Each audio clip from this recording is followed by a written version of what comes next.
minggu barawat ro ba boh ada boh dulu di makenung marah Ite makenungnya itu berkang ku dengar makenung ku pikir apa yang gue awat dek ro udah ya dia pasal dompet mana budok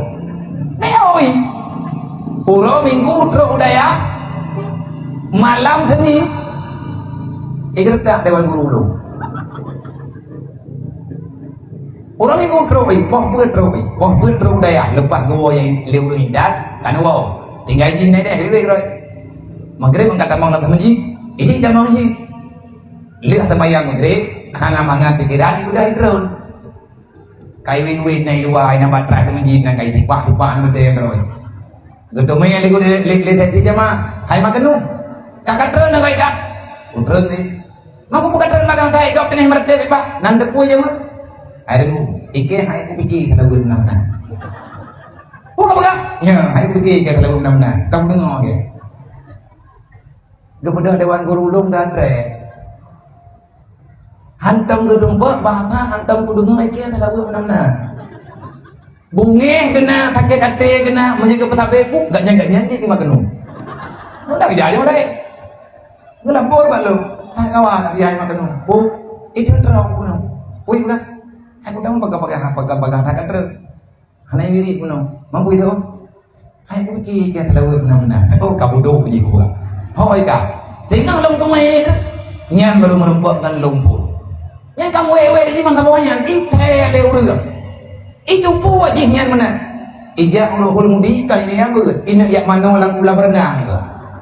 nah dia yang begini nama dayanya mbak nang ulah berenang maka gue kan aku udah nyona daya hanlong cok memasalah nyanyi anak mir kalawat behu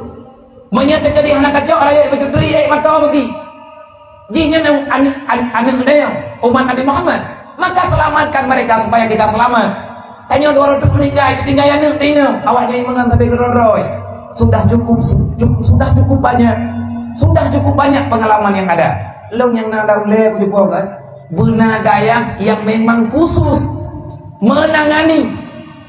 anak yatim anak fakir miskin seluruh kabupaten benar dayahnya mau tebok man penempel ngambil anak pegadaiannya nggak ada lagi pemerintah anak ini penempel pemerintah membel tirah nang yulit yang udah gua minta ketijan peng pemerintah nak mana deh maka kan sampai mana oh nyampe dia malu main gitu mah ya lu nak dia ada dong ilong nak program dong nak kerja macam program go long han udem long ipegat program dia ke long leu lain udem lahi bak maro ko abis berah maro ko pupat hayat pegat program go de ko lo pegat program de ko roy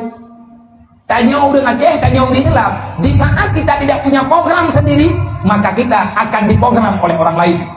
di saat kita tidak bisa bangkit sendiri maka kita akan direncanakan oleh orang lain nyo kan kata rata dia membuat